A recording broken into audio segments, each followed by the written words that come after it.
I call this meeting of the Alvin Independent School District to order. Let the record show that a quorum of board members is present, that this meeting has been duly called, and that the notice of this meeting has been posted in accordance with Texas Open Meetings Act, Texas Government Code, Chapter 551. And if you will please join us for the invocation by Trustee Garza. All right, good evening, everyone. Please bow your heads. Lord, we thank you for today. Thank you for blessing us with another day of life. We come to you this evening asking for your guidance, wisdom, and support as we begin this meeting tonight. Help us engage in meaningful discussion, allow us to grow closer as a group, and nurture the bonds of our community. As trusted servants, we seek blessings on our deliberations and in our efforts. Give us insight to lead with integrity and help us to be wise in our decisions and that we make good for all the Alvin ISD community. Continue to remind us that all we do and all that we accomplish is for your glory and for your service of humanity. We ask these things in your name. Amen. Amen. And please remain standing for the Pledge of Allegiance. We have some friends that are helping us. If they'll come up. You'll tell us who you are and what school you go to. Riley, and I go to Mariana.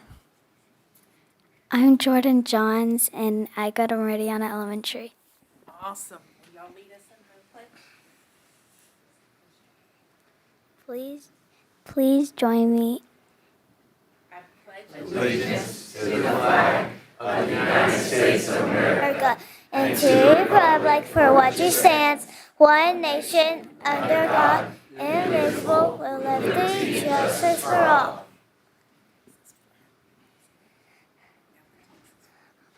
Now the text was pledged. Honor to Texas flag. I pledge allegiance to the Texas, one state under God, one invisible.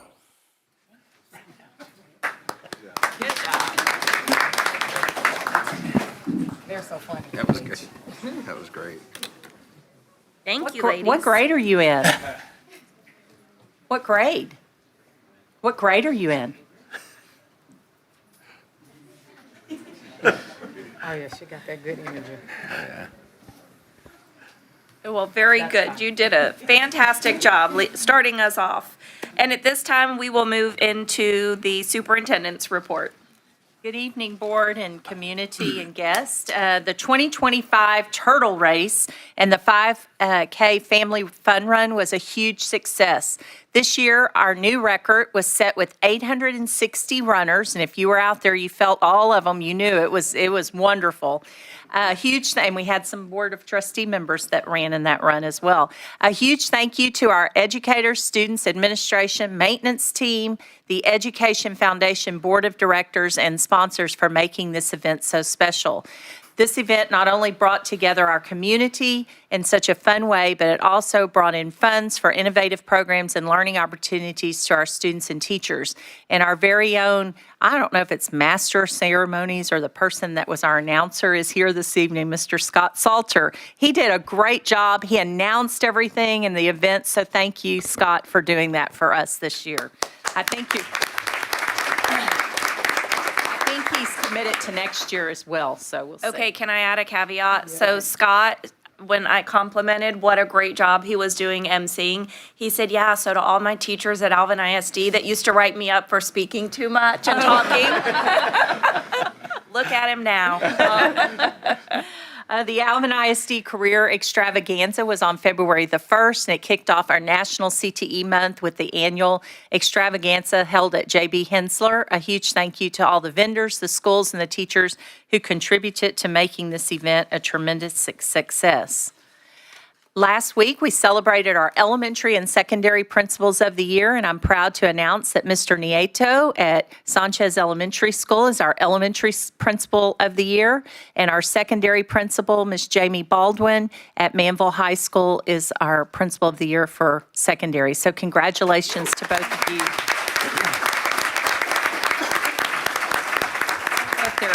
I'm not sure if they're here this evening, but we've been celebrating them throughout. So great representation of our leadership, campus leadership. Congratulations to Shadow Creek High School's Miss Nora Martinez on being named the Lifetime for finalist for the Lifetime Achievement Award from HEB. She won $1,000 for herself and for the school, and now she's in the running for the grand prize of $25,000, both for her and for the campus. So we're very proud of Ms. Hernandez or Martinez. And so this is the HEB Foundation that does this. It's wonderful. And then finally, last week, we took our superintendent student advisory to Austin, to the Capitol, the steps of the Capitol. We went up there, we met with all three of our reps, our state reps, Representative Berry and Vasut, and then our Senator Middleton. Our students got to go into the gallery. They were recognized and introduced on the House floor. We had lunch provided. There in Austin, but really just getting involved in seeing how the legislative process works. And I know that the board, we did our legislative priorities and we met with these individuals and we talked to our students about that. And so it's just very meaningful when we ask them how many of them had been to the state capitol. Probably over half of them had never been to the Capitol before. So it was a great experience. And then just talking about the different priorities and what is facing public education. So I don't know if any of you have anything you want to add, but. I want to just say, what a great idea, taking students up there to see it, letting them see. I mean, thinking out of the box, it's a good thing, because I've never heard of it being done, and this is 20 years, and I've never heard of it being done, so thank y'all for doing that. There were representatives from each high school and Rise, and so we had probably 44, 45 students, and then my cabinet went as chaperones, so each one of them had groups, so we could, even though we stayed together, they still were able to have really good conversations with them. Yeah, I think that was a tremendous experience. And I know when we had that meeting with a few of the legislators, one thing we asked them, in light of everything that's going on, what role they see the public education school system playing in our society. I don't want to give any more attention to what's being talked about as far as vouchers or coupons, however you want to frame it, I don't care. The root of it is, I think whatever I'm about to say is probably not a surprise to anybody in here. It's going to affect us, not just today, but for years to come. And public school systems are being asked to always do more with less. And I have a lot of friends in private schools and charter schools and things of that nature. The very demographic of kids that is expected to benefit from, insert whatever you want to call it, won't be able to benefit from it. They don't have the resources to get to our schools right now if we don't take them on a bus. They don't have the resources to participate in after-school programs if we don't provide, those opportunities for them. And we have to continue to provide those at a level that's equitable and fair to all our students in the district. And if we continue to pull money away from these programs that are vital to kids' success, it's going to have a devastating impact on us.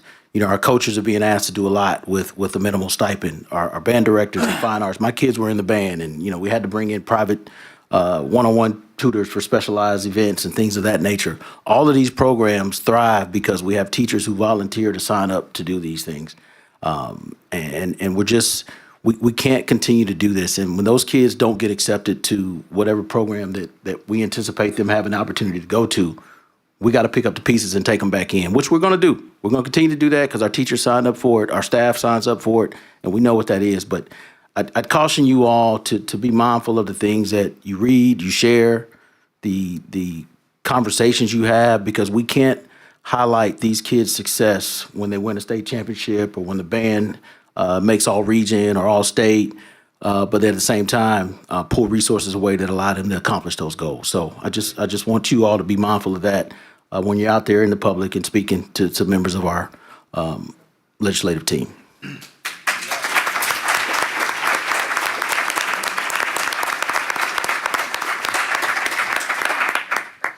I think one of the I'm sorry. Go No, ahead. I was going to say, well said. No, I was going to say, I think one of the interesting things was we even had students that said, how do I get here someday? Yeah. So I can make a difference. Let's So- keep track to see who goes into law or politics. Well, it's just, it's good to see future leaders, Mm-hmm. right? Because I think, like Trustee Johnson said, public schools, it's the fabric of our communities.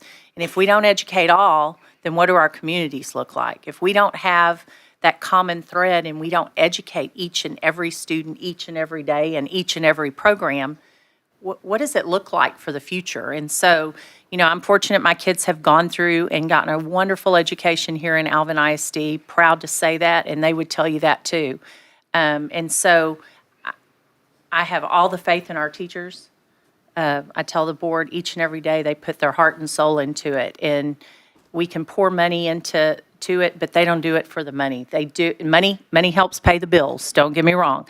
But they do it because of their love and their servant hearts, and they love what they do and they're passionate about it. So thank you all for serving in your roles, because it's not an easy role to sit and serve as a trustee and have to make decisions and tough decisions sometimes. So thank you. All right, very good. All right, and we will now move into our presentation, and we'll begin with nope, back up. We'll start with student and faculty commendations. So Renee Rives will present those. Good evening, board and guests. We are very glad that you are here today. I'm going to announce some commendations that we have. Parents, please feel free to step into the aisle to take photos if you would like. This is your child's or person's moment to shine, so please feel free to do that. Go, David. So we're going to start with TMEA, All-State Band and Choir. So Alvin ISD has 11 students from the high school music programs who have been chosen for the 2025 Texas Music Educators Association All-Star Band and Choir. High school students selected for this honor have competed through multiple auditions to qualify at the state level. All-State is the highest honor a Texas music student can receive. The competition, sponsored by the Texas Music Educators Association, is a competitive process that begins throughout the state in auditions hosted by various TMEA regions. Individual musicians perform selected music for a panel of judges who rank each instrument or voice part. From this ranking, a select group of musicians advance from their regionals to compete against musicians from other areas in TMEA area competitions. The highest ranking musicians judged at the TMEA area competitions qualify for the All-State Music Group. These musicians will participate in TMEA convention in San Antonio this week. So, if I call your name, please come up. So for choir, we have Eleanor Flores from Alvin High School.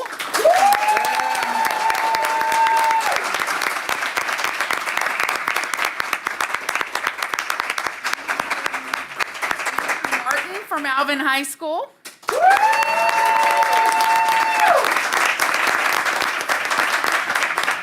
Will Anderson Jr. from Manville High School, who couldn't be with us tonight.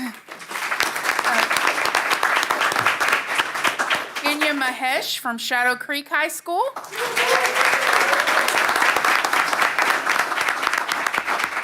Nyla Matthew from Shadow Creek High School.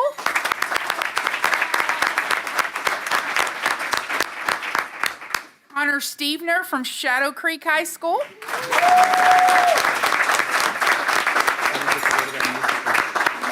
Ballman from Shadow Creek High School.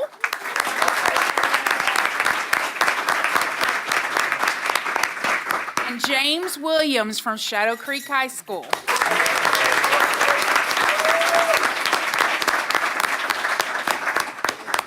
And next, we're going to move on to band with them. Or do Okay, you want to can take I, a picture just of them real first? quick, no, yeah, let's take a picture of them real quick.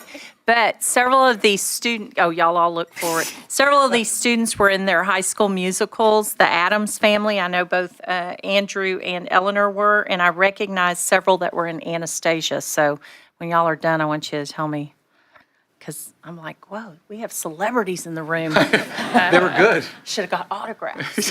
Brought my playbill, my. All of them were. Yeah. Some very talented students here. Will y'all tell us if you were in the musical? Yes, I was in Anastasia. Anastasia? I knew you were. I recognize you. Yeah, you were. Yep. Yeah. Awesome, congratulations. You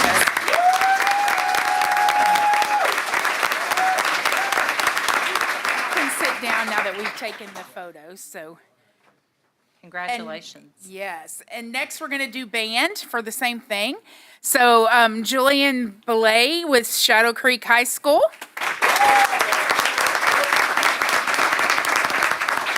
Artisville from Shadow Creek High School.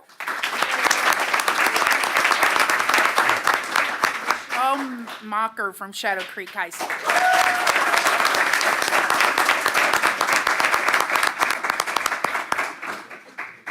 And I should have done this a while ago, but I'm going to recognize their directors in just a minute. But since the band is up here, Josh Mooney is one of their directors. Is Josh here? There he is.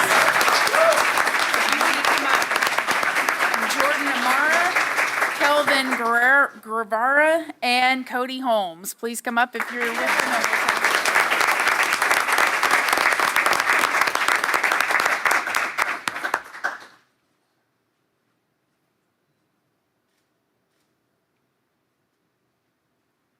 Do we need to bring the choir back up to take pictures? Sorry. Yes. Well, how about with their students? The Yes, ones so that- if you'll come up, if you're in choir, come up. And then I also need to recognize the directors for the choir, which is Shadow Creek Choir, Jennifer Gallagher and Frankie Espinoza. Then the Manville Choir is Blythe Hobson and Brady Weldon.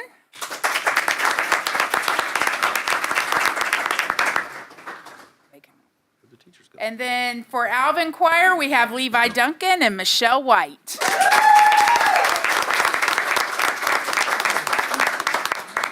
Y'all can get on the ledge back. It's a ledge behind you. Kind of 2 rows. And the band, if y'all want to stay in there, because your kids are in there too. There you go. Sorry. Make sure you see the window that you can see. Right.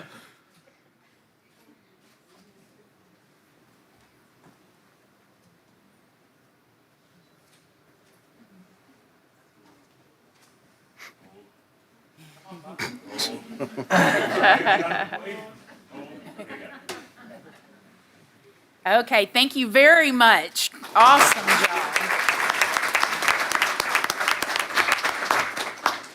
Okay, next we have the 2025 Alvin ISD Spelling Bee winners. Ooh. Yay. Yeah. The Alvin ISD Spelling Bee took place on Thursday, February 6th.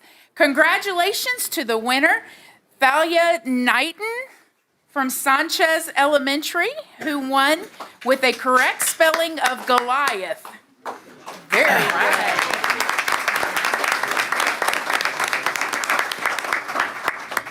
And Duke Elementary's Lara Niasco was named runner-up. Congratulations to both of these amazing students. So our winner, I remember before you spelled Goliath in one of the rounds, the microphone started going down and she just went down with the microphone and started spelling. They spelled some pretty hard words too, though. Yeah, they I am did. very impressed with them. Great job. Yeah, I never did the spelling bee. Congratulations. Congratulations. Mumble it. Next we have staff commendations. So we're going to talk a little bit about the CREST Award for Counseling Excellence for 24-25 school year. 3 of our campuses were awarded the CREST Award for Counseling Excellence for the 2024-2025 school year. Hood Case Counselor Lapita Zavala. If you're here, please come up. Mark Twain Elementary Counselor Rita Porchot. And Harvey Junior High Counselors Lauren Johns and Liliana Moreno.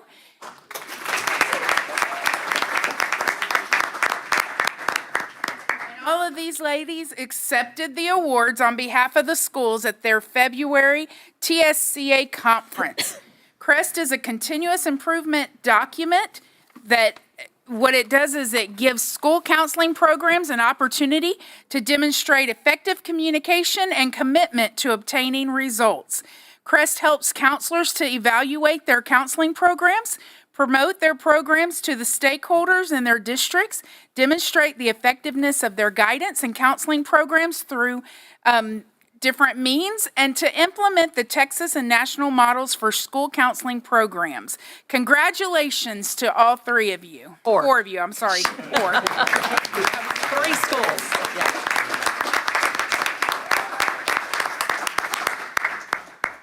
Very much. And that's all for commendations, All right, thank you. except y'all may want to stay. All right, we'll now move into presentations, and we'll begin with a resolution of appreciation honoring the city of Alvin and its employees. So Board, whereas on December the 28th, 2025, a devastating tornado struck the city of Alvin, causing significant damage to Walt Disney Elementary School within the Alvin Independent School District, requiring the immediate relocation of students and staff to the Rocheron Road campus. And whereas the City of Alvin's Police Department and Fire Department responded promptly on the day of the incident, securing the scene and assessing the situation with professionalism, ensuring the safety of the community. And whereas the City of Alvin's employees, including their Public Works Department, their Engineering Department, city leadership demonstrated unparalleled dedication and community spirit by facilitating expedited permitting, inspections, and continual support, enabling the district to transition to the new campus without missing instructional days. And whereas the City of Alvin's ongoing assistance, including regular check-ins, offers of help, reaffirm the strength of the partnership between Alvin ISD and the City of Alvin, ensuring students and staff felt supported and ready to move forward after the tragedy. And whereas the outstanding efforts of the following individuals and teams exemplified the spirit of the community professionalism and service: the Alvin Volunteer Fire Department, the Public Works Department with Andre Roberts, Romaldo Lovo, Adrian Leha, Curtis Tomlin, Stephen Samarin, John Cruzen, Johnny Mendoza, and Oscar Hernandez, the Engineering Department with Shelley Christ, Brett Cole, and Mike Collins, and the city leadership with City Manager Unruh Rowland. Now therefore be it resolved that the Board of Trustees of Alvin ISD Independent School District formally expressed its deepest gratitude and appreciation to the City of Alvin and its employees for their critical role in the district's recovery and successful reopening of Walt Disney Elementary School. And be it further resolved that this resolution be entered into the official records of Alvin Independent School District Board of Trustees as a testament to the remarkable partnership and dedication displayed by the City of Alvin during this challenging time. Adopted the 11th day of February 2025 by the Alvin Independent School District Board of Trustees. And I just want to say that I was out there quickly, and the first people on the scene were our volunteer fire department, and they were helping with traffic, and I mean, they just did a remarkable job. And I think you see that throughout any kind of, I don't want to say tragedy, but anything that happens. A lot of times our fire department, and the majority of them are volunteers, they have other jobs, but they're the first ones on the scene, sometimes even before the PD gets there. And so you put your lives on the line each and every day for our community, our students, our staff. And so we just want to say thank you and commend all of you. So Renee, I don't know if this time, do we have people that we're going to present things to? Are they here? I'm not sure who all is here, but Okay. I do have some things to present. So I'll just go through. If I call your name, please come up. So we have, with the Public Works Department, we have Andre Roberts, Romaldo Love, Adrian Leha, Curtis Tomlin, Stephen Samarin, and John Cruzen. Or you'll be going to City Hall or Public Oscar Works, I guess. Hernandez. Those are all Public Works. And then for engineering, we have Shelley Christ, Brent Cole, Brett, yeah. Brett Cole, I'm so sorry, Mike Collins. And then for the PD, we have Corporal Jason Clear, Camille Hernandez, Joseph Hernandez, Richard Good, Josiah Ramirez, Scott Green, Mitchell San Miguel, Leslie Farseat, Justin Morrison, Lieutenant Sean Gilcrease, Jenny Humbird, and Matthew Rabb, Sergeant Shoemake. And then for the fire department, I know they're here. I've seen them. So They're always here. They're like Boy Scouts. they're awesome. So, They always show up. we need Scott Salter.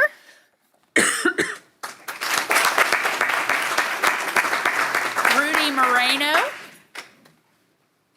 Stacy Adams. Josh Elkins. Dylan Thompson, Melissa Thompson, and Fernando Hinojosa. Did I miss anyone? And also Unruh. Is he here? Yes. Unruh is here. Where were you hiding? I didn't see you back there. Unruh was one of the very first people And to I reach have one out to for me you. and said, whatever we can do to help.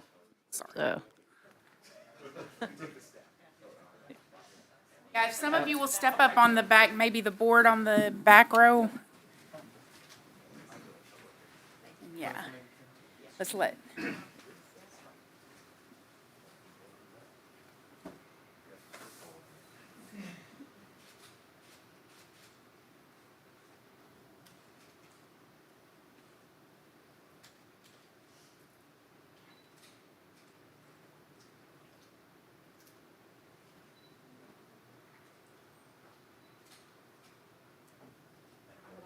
Thank you. Thank you so much. We really appreciate your help with everything that y'all always help us with, so thank you. We appreciate you. real quick, Ms. Rice, before they leave, 3 of those volunteer firemen were my students. So I just I'm telling my Which age now. ones? So I think one of them was yours. So Dylan, I had at Passmore. Dylan's blushing, but Dylan's a great kid. That's Dylan's dad. Are you? Who is a 40-year member of I was gonna say, I didn't know if you were still, yep. And then Scott Salter, of course, and Fernando. They were at Harvey with me. So thank you guys for giving back.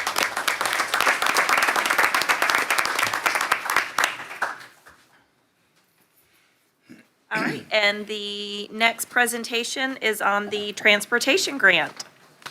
So board, this evening, we have a presentation here he is, from our Executive Director and Director of Transportation. And do y'all want to talk or give a little speech, Jeff or Sure. Andres? Andre's the, Okay, Andre. just a little bit about this. Andre here is my operations manager. Greg is the director of transportation. But Andre is really the spearhead of putting in for these grants all the time. I think we're up to close to 30 grants overall that we've gotten. This past grant, this past grant, we got back, was that $1.157 million, and that was for 9 buses. So basically it takes 9 old dirty diesels out of service that are, they've done their job already. And then if you do the math on that, which I'm not great at, but if you do it, it's about $128,000 that we got back for buying a $160,000 bus. So we're basically getting stuff for nothing, for free, and it's just from the hard work of these guys that it gets done.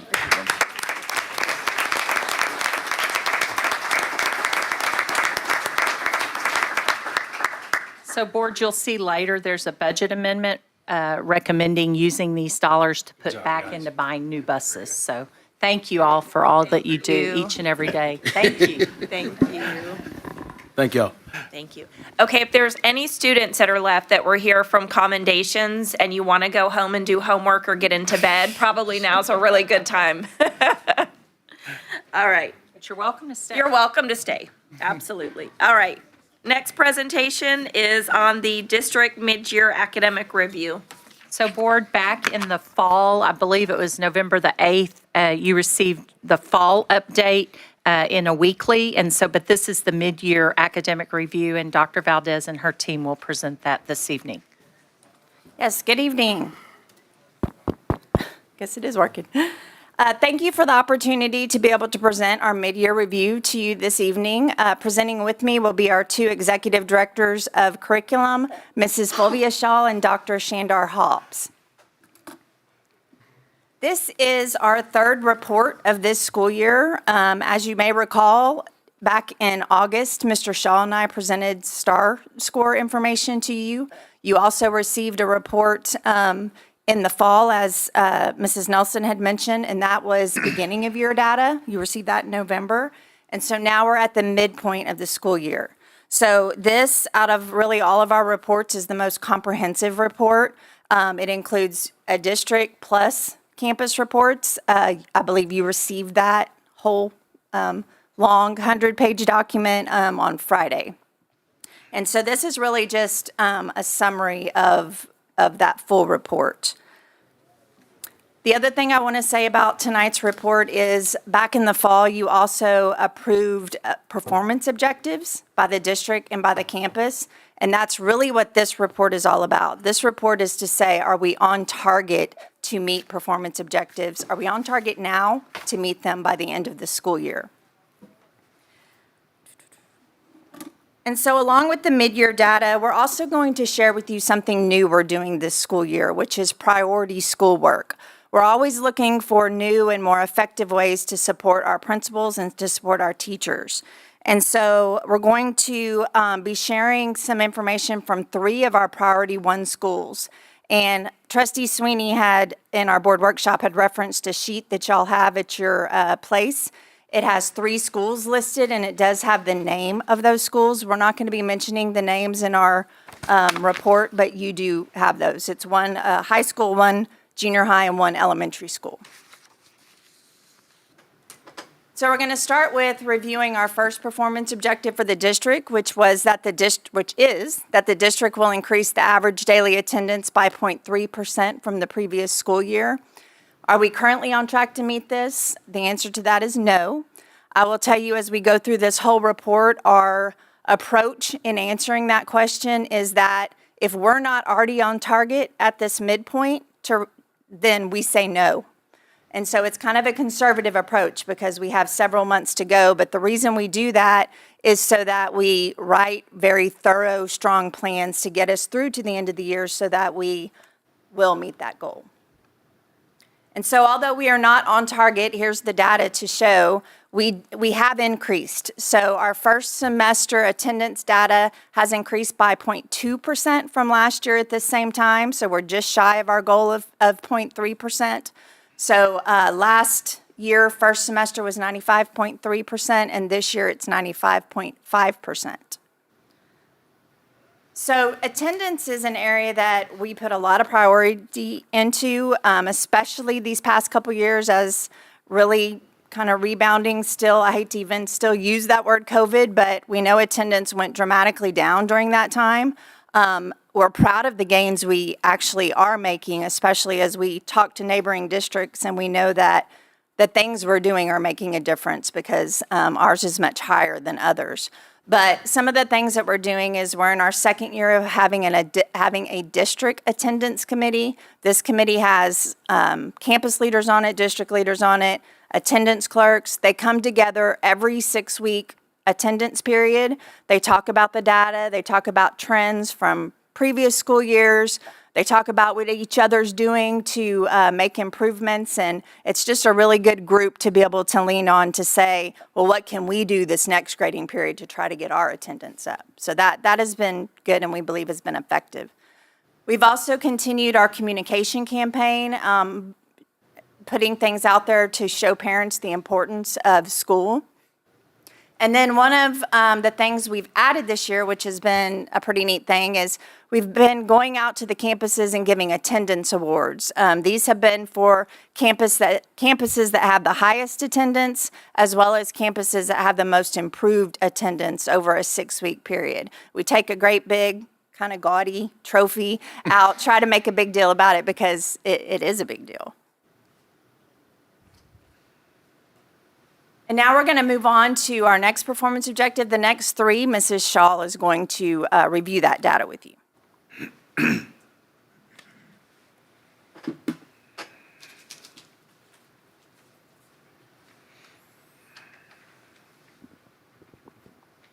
Good evening, and thank you for giving us this opportunity to share the mid-year information with you.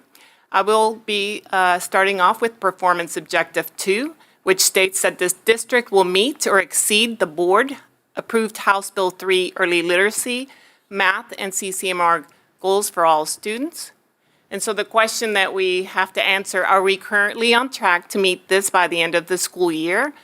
We are on track for reading, we're on track for CCMR, but we're not on track at this time for math.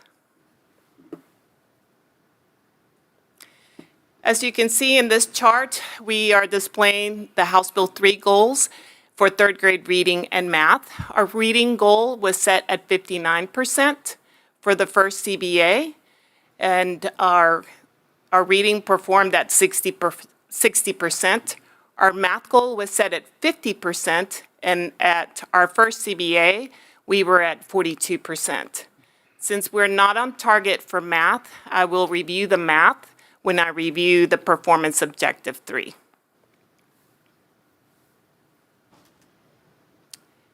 Next is Performance Objective 2 data that includes CCMR. In looking at this chart, you can clearly see that our goal for our 2025 CCMR was set at 76%. In looking at our internal calculations, we are projected to be at 79%, which would be a 3% increase. We're really proud of how we have progressed in this goal for CCMR. If you look at this chart from 2021 to 2024, we have like 17% increase, so we really have made lots of gains. Also remember that when we're looking at CCMR, it is a lagging accountability indicator, which means that when we're looking at our 2025 CCMR, we're really looking at our 2024 graduates. Next, we're going to go over Performance Objective 3, which states the district will increase the percentage of students scoring at the meets or above performance level on the Math STAR assessment compared to previous year. And again, we asked the question, looking at our mid-year data, are we currently on track to meet this by the end of the school year? And at this time, we're not. So the first chart that you see before you, it's our elementary math, where we have a comparison from last year's CBA to this year's CBA. And so we look at the meets and masters category when we're looking at this data. And so we'll look at looking at third, fourth, and fifth grade for the meets and masters category, we did decrease, again, for both meets and masters. In looking at fifth grade APA for CBA number 1 and this year and last year, we did increase in the masters category.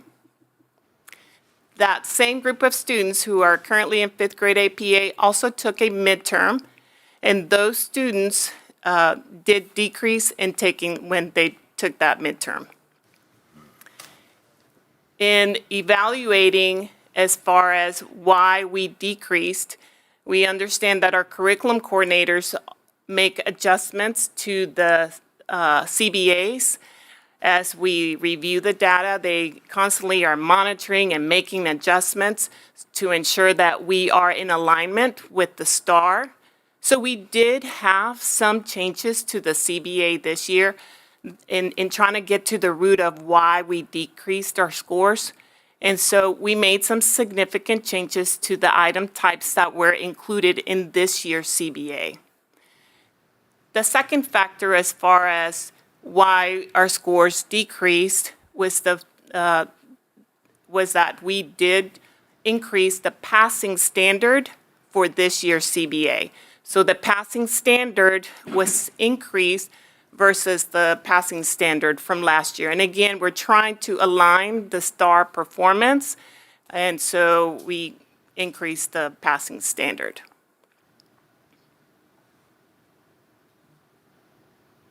And now let's look at secondary math. As you can see, when we are looking at secondary math, we are comparing semester exams. And so when we're looking at 6th and 7th grade in the category of meets and masters, you can see that 6th and 7th grade decreased from last year's semester exam to this year's semester exam. Then we also look at grade 8 in algebra. And as you can see in this chart, we did increase in meets and masters compared to last year's semester exam. In trying to get to the root of and evaluating as to the why we decreased our scores, we also made some changes to this year's CBA, and we increased the passing standard. And another factor that also contributed to the decrease for 6th and 7th grade was an unintended result due to Senate Bill 2124. Senate Bill 2124 says that your current 5th graders, if they make a 60%, if they score at the 60th percentile for STAR, that they must have the opportunity to be placed in an advanced math class. Alvin ISD has always had a process for identifying and placing kids in the advanced placement class and requiring them to go to summer bridge. But due to Senate Bill 2124, that requirement of having students attend summer bridge was removed. Therefore, you have over 100 students that did not receive intensive instruction and are currently sitting in 7th grade.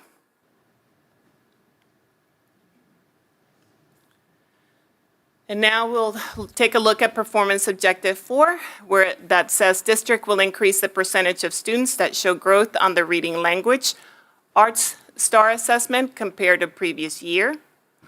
And are we currently on track to meet this by the end of the school year? The answer at this time, we are on track. So we're going to look at the RLA cohort data because we're looking for growth. And so when we're talking about cohort data is that we're following the same group of students from 3rd to 4th, from 4th to 5th, from 5th to 6th, from 6th to 7th, and from 7th to 8th. Again, we're looking for growth, so we're following the same group of students. So in the first chart, you can see fall 2023 to fall 2024 in the meets comparison on CBA, and for the most part, in that first column, our students are showing growth. In looking at the second column for fall 2023 to fall 2024 in the master's category, in comparison to on the CBA, again, most of our students are showing growth. In the third column, this is where we're going to look at currently our 4th grade students and our 5th grade students. These students currently are at meets and masters. They have increased. In looking at our 6th grade and our 8th grade current students, their meets have also increased. And then our 7th grade current students, their masters have increased. In looking at this CBA for this cohort, we did make some changes.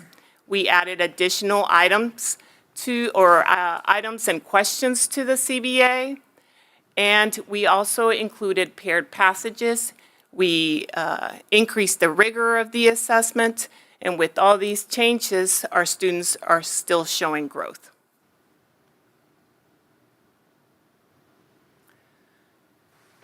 And now we will look at the high school growth chart. And that first column is that fall 2023 to fall 2024. Specifically, we're looking at a writing prompt. And from 8th to 9th, we don't have a comparable data because these are two separate groups of students. From 9th to 10th, we compare English 1 to English 2. So in looking at 9th to 10th, we do show that for this writing-only assessment, we are currently showing growth.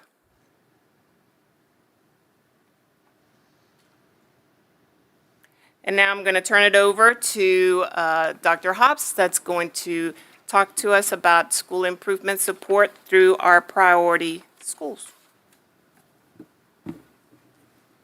Good evening. I have the opportunity to share with you what Dr. Valdez shared with you about the kind of innovative things that we're doing this year with our campuses. So we know when we want to expect change and we want change, we've got to disrupt and do things a little bit different. So that's what we did this year.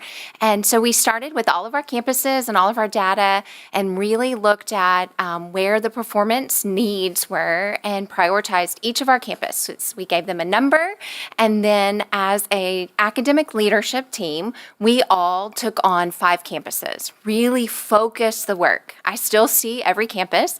I just see my 5 a little more often based on their priority number. And so each of us as an academic leader are responsible for meeting with each of our campuses, for monitoring their data a little bit closely and having lots of feedback conversations.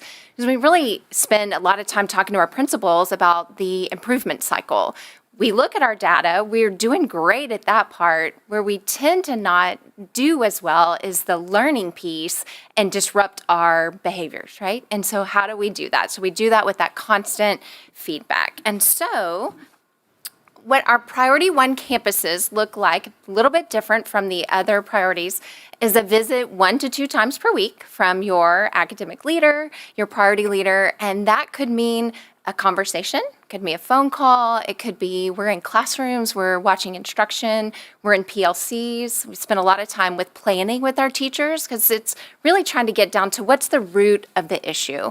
And so we asked our principals this summer to create a problem of practice. I look at it as something that hits you in the gut and really says, man, that piece of data keeps me up at night. And so when we look at that problem of practice, we spend a lot of our time with our campuses talking about your your problem of practice, and how do we help support and show some growth in that area. So what I'm going to bring to you tonight are 3 campuses that in these areas are showing growth. These are priority 1 campuses. So with the work along with their priority leader, we see this data that you have here. So Campus A is a high school. You can see the growth that they are showing in English 1 and English 2. We're looking at beginning of year to middle of year data. We're also looking at comparison to 23-24 STAR assessment. Campus B is a junior high, and so you can see the growth that's happening in your reading language arts in 6th and 8th grade. Pretty significant growth happening in 6th grade right there. And then Campus C is a junior high, and so you can see the growth that is occurring in their 4th and 5th grade classrooms. So what do we attribute this growth to? Again, this is the work that they're doing with their priority leader.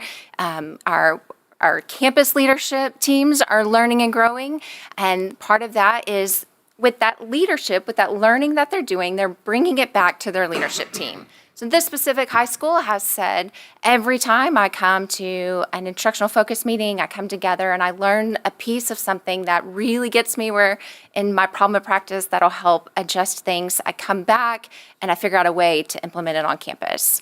Part of that is when they're in classrooms and they're working with a priority leader, they really saw that the rigor of questioning that was happening in English 1 and English 2 wasn't at the level of the STAR test. And so what do we do differently about that? Well, the first thing we do is we pull teachers together and we have some professional learning. So they did that. They gave teachers a half-day sub. They did some learning. They were intentional about putting that higher order questioning directly into their lesson plans.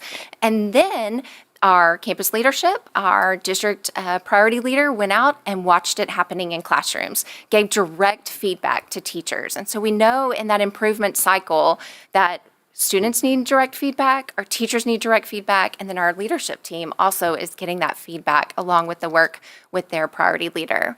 So with that timely feedback, with that monitoring of what's happening, we can see an increase in what's happening in English 1 and English 2 on this campus. They also have started highlighting teacher excellence. So when they catch a teacher in the middle of doing these things that are really great, here's a different way to share it with the rest of the campus in order to move them forward. These are just a few of the things that we can attribute to the priority work that we're doing that we think is part of what's helping them move forward. In our junior high, one of the areas that we focus is lesson planning. Really, when we look at where teachers might be struggling the most is once the lesson has been delivered, you spend a lot of time reteaching or going back and reflecting on that lesson. We tried to move that needle a little bit and say, let's practice the lesson before you go and teach it. You rehearse for your choir concert, you rehearse for the basketball game, but do we rehearse as teachers? And so we're trying to get into that habit of practicing a dress rehearsal of our lesson with our team so that we can really find the misconceptions, so that we can build what's kind of called a contingency plan. If my students do this, I know how to pivot in the middle of the lesson. I know how to go back and reteach a little bit more. I know how to move forward because they've already got it. And so with that, you got to have a deep dive into the standards. I've got to understand the standards. So if we're being really honest, there's a lot of new teachers at this junior high. And so that is a part of the work that's being done. We know that data walls are really important and that it's a gut punch when you've got to move a kid down on a data wall because they're not performing where they were. And so making sure that we have physical data walls. This particular junior high has one. And then they're moving into what I'm kind of coining at this point a mini writing wall. And so each teacher has a data wall that they're keeping up with their ECR scores. That's our extended constructed response.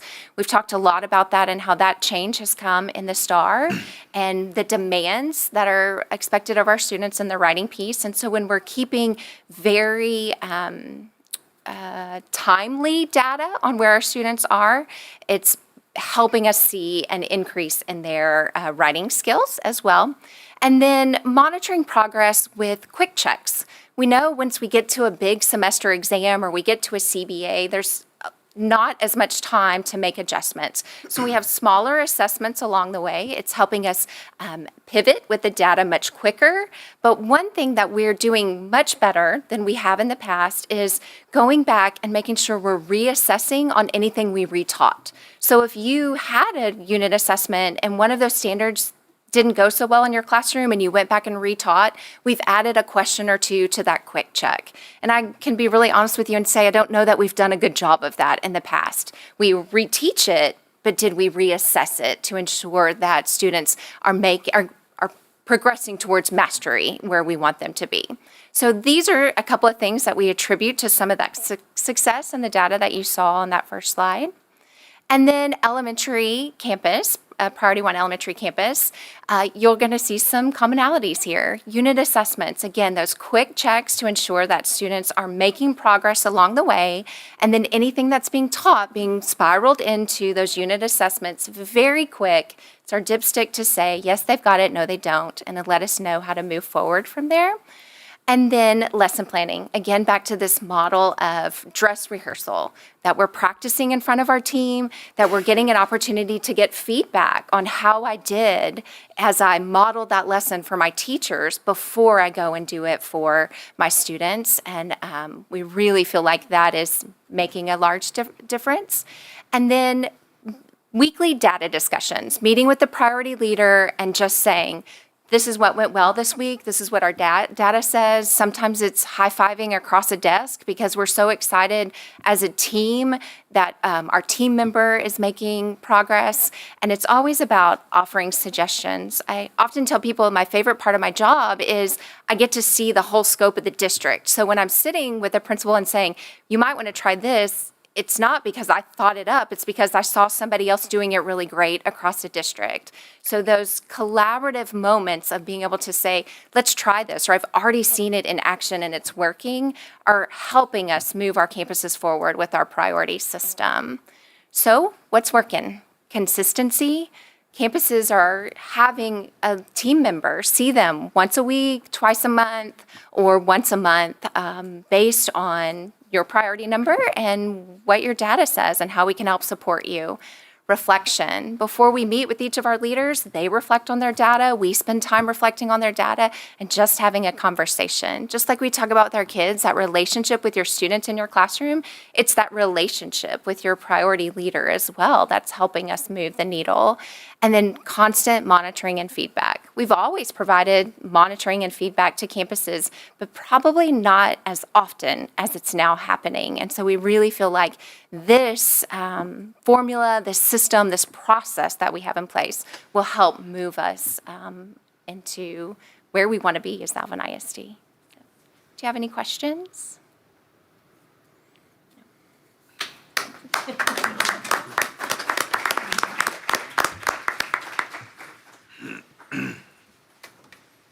Thank you. Thank you. All right, we'll now move into the open forum, and we do not have anyone signed up for open forum. So we'll move into consent agenda items, A through E. Would anyone like to pull any? No? Do we have a motion to approve consent agenda items A through E? First by trustee Humbird. Second by trustee Scott. Any comments, questions? Hearing none, all in favor? Any opposed? Motion carries 7-0. Next agenda item is request to consider approval of calling general trustee election and schedule election dates. So Board, the 2025 Board of Trustee election date is Saturday, May the 3rd, 2025. Positions up for election are as follows. Position 4 is currently held by Regan Peterson, and position 5 is currently held by David Selsky. All right. Do we have a recommendation that the board approve calling an election for May 3rd, 2025 for trustee positions 4 and 5 and approve the election dates, times, and locations? So moved. First by trustee Selsky, second by trustee Garza. Any comments or questions? Hearing none, all in favor? Any opposed? Motion carries 7-0. Next, we have request to consider approval of countywide joint election and approval of joint contract for election services. So Board, the joint contract for election services with Brazoria County for conducting the May 3rd, 2025 joint election is being presented for approval. Alvin ISD has conducted its elections with the county for many years, and it's proven to be a very efficient process. Do we have a motion that the board approve a countywide joint election to be conducted by Brazoria County? So moved. So moved by trustee Swinney, second by trustee Scott. Any comments or questions? All in favor? Motion carries 7-0. Next, we have request to consider approval of awarding a contract for construction of the Phase 1A security vestibule upgrades. So on January 31st, 2025, competitive sealed proposals, what we refer to as CSPs, from 4 general contractors were received by Alvin ISD's Construction Services Department and JMB2 Architects for construction of the Phase 1A security vestibule upgrades. The contractors' proposals have been ranked and used an evaluation criteria as prescribed in the project specifications, consistent with the approved CSP process. Of the contractors who met the evaluation criteria, E-Contractors' proposed fees offers the best value to the district for this project. Do we have a motion that the Board of Trustees consider and approve a contract award to E-Contractors for the not to exceed sum of $1,733,287.50 and delegate authority to the superintendent or her designee to negotiate and execute a contract for construction? We have a motion by trustee Scott, a second by trustee Garza. Any comments or questions? Hearing none, all in favor? Any opposed? Motion carries 7-0. Next up, we have request to consider approval of awarding a contract for construction of the Phase 1B security vestibule upgrades. So Board, on January 23rd, 2025, competitive sealed proposals from 4 general contractors were received by Alvin ISD's Construction Services Department and JPD Group Architects for construction of Phase 1B security vestibule upgrades project. The contractors' proposals have been ranked using evaluation criteria as prescribed in the project specifications, consistent with the approved CSP process. Of the contractors who met the evaluation criteria, Tucon LLC, doing business as Unbehagen Constructions, proposed fee offers the best value to the district for this project. Do we have a motion that the Board of Trustees consider and approve a contract award to Tucon LLC, doing business as Unbehagen Construction, for the not-to-exceed sum of $1,129,000 and delegate authority of the superintendent or her designee to negotiate and execute a contract for construction? So moved. By trustee Johnson and a second by trustee Humbird. Any comments or questions? All in favor? Any opposed? Motion carries 7-0.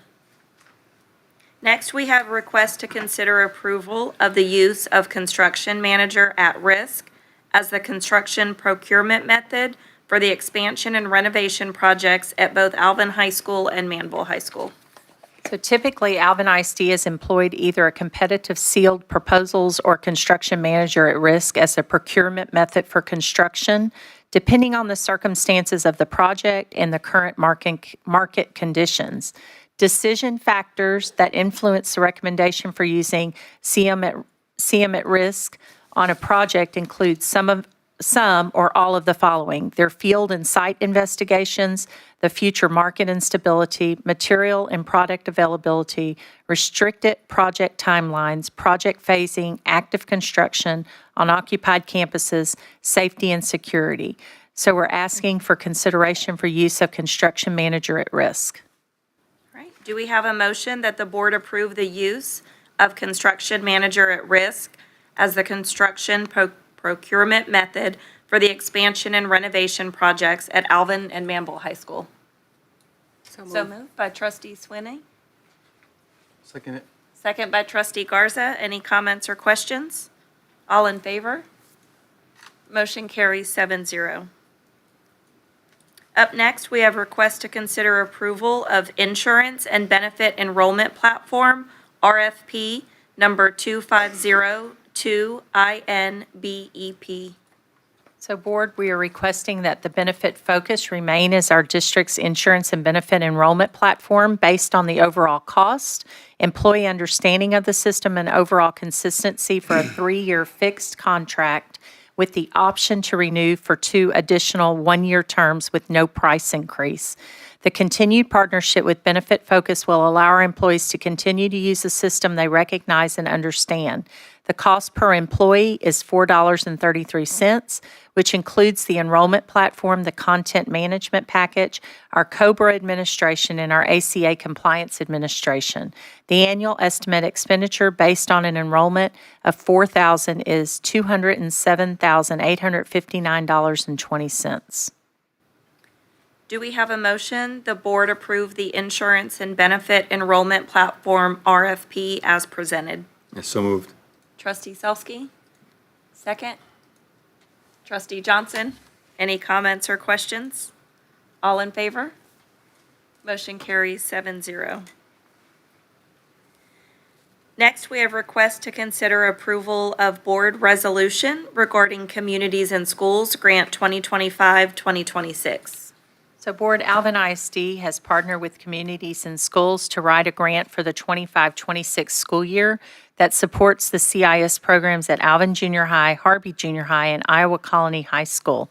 Students who are served by this program have improved their attendance, their behavior, and their academic outcomes. Do we have a motion that the Board of Trustees approve the grant resolution as presented? First by trustee Scott, second by trustee Garza. Comments or questions? All in favor? Motion carries 7-0. Next, we have request to consider approval of resolution to approve actions to address needs due to the winter storm closure. So Board, the resolution allows the district to compensate all employees equitably and without interruption due to the effects of the winter storm closure on January the 21st and 22nd. All right. Do we have a motion that the Board of Trustees approve the resolution as written regarding the winter storm closure in January of 2025? So moved. All right, by trustee Humbird and second by trustee Johnson. Any comments or questions? All in favor? Motion carries 7-0. Up next, we have request to consider approval of employment of personnel action items as amended. So board attached, you will find a list as amended of consideration for contract. Do we have a motion that the board approval be granted for requested personnel items as presented? By trustee Swinney, second by trustee Humbird. All in favor? Motion carries 7-0. Next, we have request to consider administrative appointment, assistant principal for Stevenson Elementary. So board, the recommendation from our committee is Ms. Danica Garza. She's currently serving as the administrative intern at Stevenson Elementary School, and previously she taught 5 years at Nelson Elementary and 10 years at Mark Twain Elementary School. She attended Alvin ISD's Future Leader Academy and was also named our Teacher of the Year in 2015. Danica has over 15 years of experience in education, and all of those here in Alvin ISD. She received her bachelor's degree in Human Development and Family Studies from Texas Tech University and her master's of Education and Administration from Concordia University. So again, the committee is recommending Ms. Garza to fill the position as assistant principal at RLS or Stevenson Elementary School. Do we have a motion the board approval be granted for administrative appointment as presented? I'll move. By trustee Humbird, second by trustee Swinney. Any comments, questions? I will be abstaining from the vote. All right, thank you. All in favor? Opposed? Abstentions? All right, motion carries with 6 in favor and 1 abstention. Congratulations.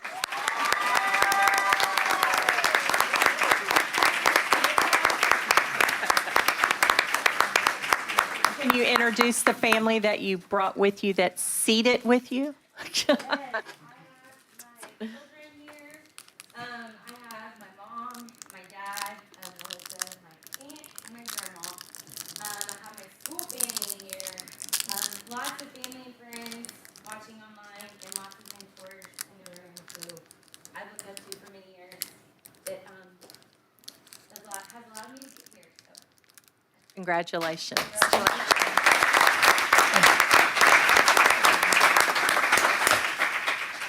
All right, and at this time, the board will move into closed executive session in accordance with Texas Government Code 551.089.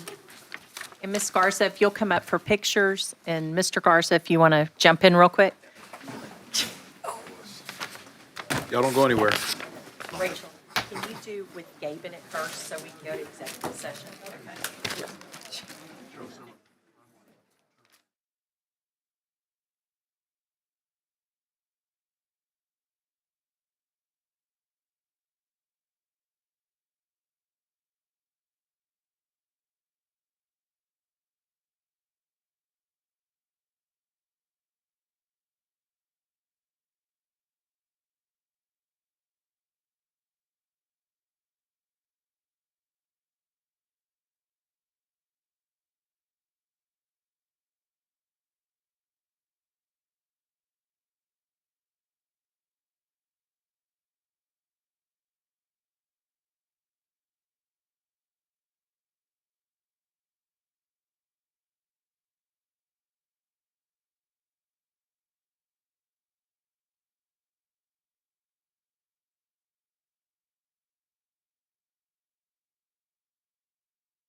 adjourn?